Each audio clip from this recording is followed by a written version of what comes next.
নমস্কাৰ সকলোকে হাৰ্দৰ সম্ভাষণ জনাই মই সপোন পিয়াসী প্লাবিতাই আপোনালোকক মোৰ আন এটা ব্লগলৈ স্বাগতম জনাইছো মই আপোনালোকক আগৰ ব্লগত কৈছিলো যে মই আপোনালোকক এতিয়া পিকনিক স্পট কিছুমান দেখাই থাকিম আৰু যেহেতু এতিয়া পিকনিকৰ সময় আহি আছে আৰু সেই কাৰণে মই আপোনালোকক আজি মই দেখাব বিচাৰিছো ধেমাজিৰ পৰা প্ৰায় 5-6 কিলোমিটাৰ দূৰৰ বঙালমাৰীৰ ওচৰৰ ইয়াৰ লেচিয়া বিল ইয়াতো বহুত ধুনীয়া এখন পিকনিক প্লেচ আৰু ইয়াতে ওচৰে পাজৰে এতিয়া আমাৰ এখন ৰেষ্টুৰেণ্টটো বনাই আছে খুব ধুনীয়া হ'ব তাৰ পিছত আৰু এতিয়া গোটেই ইয়াত পিকনিক স্পট ক'ত আছে মই আপোনালোকক দেখাই যাম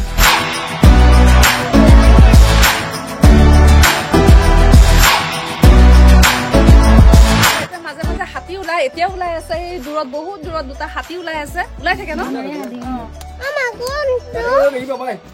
ৰাতি হলে দেখা পোৱা যায় একদম ওচৰৰ পৰাই দেখা পোৱা যায় ৰাতি হলে মানে হাতী এইফালে দুটা আহি আছে এতিয়াতো দিনতো ওলাই আছে এতিয়া হাতী আৰু আপোনালোকে কেতিয়াবা আহিলে দেখিব দিনত এতিয়া ওলাইছে এইখিনিতে আপোনালোকৰ আৰু এটা কথা কওঁ যদি আপোনালোকে ডিব্ৰুগড়লৈ যাব বিচাৰে আমাৰ বঙালমাৰী হৈ তেনেহলে 17 কিলোমিটাৰ ছুটি হ'ব এইটো ৰাস্তাৰে গ'লে এইখনে আমাৰ লেচিয়া বিলখন আৰু ইয়াত পিকনিকৰ সময়ত ইয়াত বহুত মানুহ হয় ইয়াতে আৰু দলঙৰ তলতো পিকনিক খাব পাৰি চাহ এটা বিচাৰি আৰু নদীখনৰ সাইডে সাইডে গোটেই এৰিয়াটোতে আমাৰ জানুৱাৰী মাহত গোটেই সৰিয়হ ফুলি থাকে বিভিন্ন ঠাইৰ পৰা মানুহ আহে ইয়াত চাবলৈ আৰু গোটেই সব ফালে মুঠতে হালধীয়া হৈ থাকে সৰিয়হ হৈ থাকে আৰু সেই সৰিয়হ যেতিয়া হ'ব মই আপোনালোকক দেখুৱাম ইয়াৰ পৰিৱেশটো সম্পূৰ্ণ বেলেগ হৈ যায় সৰিয়হ হোৱা দিনত সৰিয়হ আৰু বাৰিষা দিনত গোটেই পানীৰে উপচি থাকে মানে এটা বহুত বেলেগ ধৰণৰ এটা প্ৰাকৃতিক সৌন্দৰ্য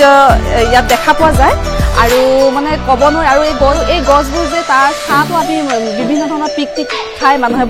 ইয়াতে গছৰ ছাঁত আৰু জেগা আছে আমাৰ ইয়াতে বঙালমাৰীত এই বিলৰ ওচৰতে আৰু জেগা আছে পিকনিক মই সেইখিনি প্লেচো আপোনালোকক দেখুৱাই আছো ইয়াত আবেলি সময়ত পৰিৱেশটো খুব ধুনীয়া হয় এতিয়া বহুত ৰ'দ মানে চকুটো মেলিব পৰা নাই এনেকুৱা ধৰণৰ ৰ'দ হৈ আছে আৰু আবেলি হ'লে বতাহ আহে আৰু মানে বহুত ভাল লাগে ইয়াৰ পৰিৱেশটো কি ক'ম এইখিনিতো ডাঙৰ মাছ পাইছে না আমাৰ এখন বিলতে বহুত বিভিন্ন ধৰণৰ মাছ আছে বিভিন্ন ধৰণৰ মাছ আহে আৰু এতিয়া ইয়াত আপোনালোক দেখুৱাই আছো ইয়াতে মাছ মাৰি আছে বহুত মাছ কি শিঙৰা মাছ গৰৈ মাছ আৰু এনেকুৱা ধৰণৰ আৰু ইয়াতকে ডাঙৰ মাছো আছে কিন্তু এতিয়া সেই তেনেকুৱা মাছে পাইছো বুলি কৈছে এয়া ইমান ধুনীয়াকৈ মাছ মাৰি আছে আমাৰ ধেমাজিৰ যদি ওচৰৰ কাৰোবাৰ কেতিয়াবা মাছ মাৰিবলৈ মন যায় আপোনালোকে ইয়ালৈ আহিব পাৰে ইয়াত ধুনীয়াকৈ মাছ মাৰি যাব পাৰিব আৰু বহুত মানুহ আহে আমাৰ ধেমাজি টাউনৰ পৰা বহুত মানুহ আহে ইয়াতে মাছ মাৰে আৰু বহুত মাছ লৈ যায় ইয়াৰ পৰা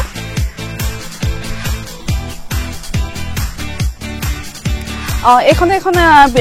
পিকনিক প্লেচ আৰু ইয়াতে খুব ভাল হয় পিকনিক খাবলৈ কিয়নো বগৰী গছ আছে বগৰী গছৰ ছাঁত বহি পেলাই পিকনিক খাব পৰা যায় যিবিলাকে টেণ্ট নানে তেওঁলোকৰ কাৰণে সুবিধা হয় আৰু আমাৰ এই বঙালমাৰী গাঁৱৰে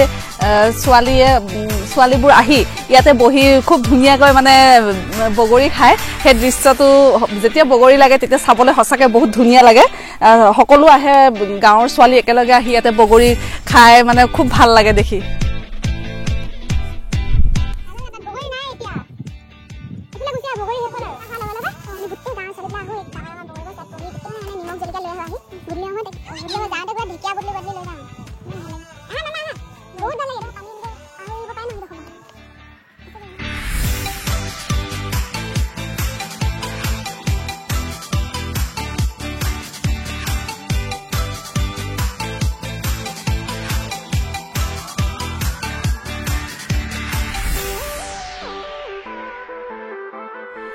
এইটো এটা আমাৰ পিকনিক স্পট এইফালে আমাৰ বঙালমাৰী ঘাট চাৰিওফালে চাওক কিমান ধুনীয়া পৰিৱেশ পানী নদী বৈ গৈছে আৰু আমাৰ ইয়াত পিকনিক খোৱা ষ্টাৰ্ট হৈছে আৰু ইয়াত খাবলৈ যা যোগাৰ কৰি আছে পিকনিক আৰু এইখিনিতো খুব ধুনীয়া মানে ছাঁ হয় আপোনালোকৰ কোনো টেণ্টৰ এডোখৰ প্ৰয়োজন নহয় বহুত ধুনীয়া ছাঁ পৰি থাকে আৰু মানে নিজৰ খালি খোৱা যোগাৰখিনি আনিলে ইয়াত খাব পৰা যায় এটা বস্তুৱে বেয়া লাগে মানে মানুহবিলাকে কি কৰে যিটো জেগাত খাই শেষ হোৱাৰ পিছত এনেদৰে লেতেৰা কৰি গুচি যায় মই এনেকুৱা এটা পৰিৱেশৰ সৃষ্টি কৰি দিলে সঁচাকৈ বহুত বেয়া লাগে আৰু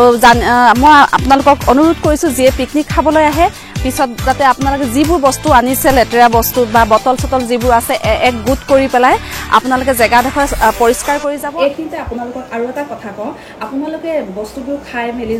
বটল চটলবিলাক দলিয়াই নিদিব, পথাৰত পৰে আৰু পথাৰত মানুহক আমাৰ গাঁৱৰ মানুহক বহুতৰে হাত ভৰি কাটিছে, বহুত অসুবিধা হয় এনেকুৱা কৰিলে। গতিকে আপোনালোকে বস্তুবোৰ একে জেগাত গোটাই আপোনালোকে লৈ গৈ এটা নিৰ্দিষ্ট জেগাত পেলাবগৈ। চাংঘৰ বনাই আছে, এই চাংঘৰটো বনাই শেষ হ'লে চাগে ইয়াত বহি মানে একদম সঁচাকৈ দে ক'ব নোৱাৰি, ইমানেই ভাল লাগিব, ইমান ঠাণ্ডা পৰিৱেশ, বিৰাট ধুনীয়া লাগিব। আৰু কেতিয়াবা আপোনালোকে আবেলি সময়তো আহি আপোনালোকে চাহ তাহ যি নানে আনি ইয়াতে বহি ধুনীয়াকৈ খাব পাৰিব। কিন্তু এটা অনুৰোধ, আপোনালোকে যাতে জেগাটো পৰিষ্কাৰ কৰি থৈ যায়। এইখনে আমাৰ ধেমাজি ডিষ্ট্ৰিক্ট জেল আৰু এখন স্থাপিত হৈছিলে 1991 চনত। এইখন এতিয়া ভিতৰত দেখাব পাৰিবনে? দেখাই দিয়াচোন ভিতৰৰ জেল, এইবিলাক কোৱাৰ্টাৰ, জেলখন অলপ ভিতৰলৈ সোমাই আছে, ইয়াৰ পৰা সম্পূৰ্ণকৈ দেখা পোৱা নাযাব। এইবিলাক কোৱাৰ্টাৰবিলাকে চাইডে চাইডে কোৱাৰ্টাৰবোৰ দেখা গৈছে। আৰু এইখন আমাৰ বঙালমাৰীত অৱস্থিত জেল।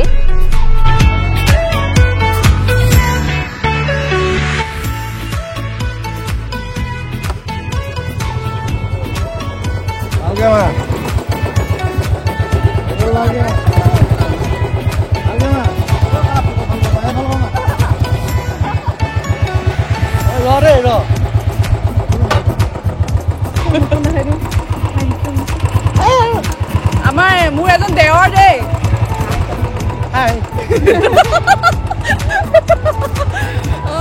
আৰু মানে একদম এই গাঁৱৰ মানে একদম পুৰা নিজকে মানে কেতিয়া বুঢ়া নহ'ম বুলি দেখুৱাবলৈ যায়। একদম এখন দেখা নাই, একদম পুৰা বুলেটহে চলায়। এইটো আমাৰ বঙালমাৰী ঘাট আৰু মই আপোনালোকক আগতে কৈছোঁ মই বঙালমাৰীয়ে বোৱাৰী। আৰু আগতে আমি এই ঘাটতে মাঘ বিহু বহাগ বিহুত আমি কাপোৰ ধুবলৈ আহোঁ আৰু দিনটো আমি এটা কাপোৰ ধোঁ। আমাৰ এখন নাও আছিলে আৰু নাওখন উল্টা কৰিলে তাতে আমি আচাৰি কাপোৰ ধুইছিলোঁ আৰু গোটেই গাঁৱৰ মানুহ আহে। আমি ঘৰৰ পৰা ভাত চাত কিবা কিবি লৈ আহোঁ আৰু ইয়াতে মাছ চাছ পুৰি মেলি খাওঁ। দিনটো বিৰাট ধুনীয়াকৈ উপভোগ কৰোঁ। মানে সেইটো পৰিৱেশ এতিয়া মনত পৰিলে মই সেই দিনবিলাকলৈ আকৌ ঘূৰি যাওঁ।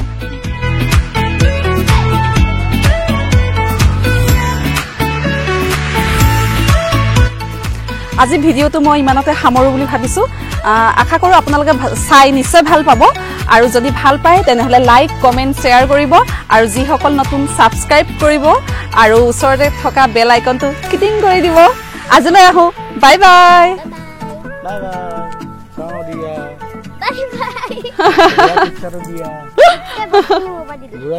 দিয়া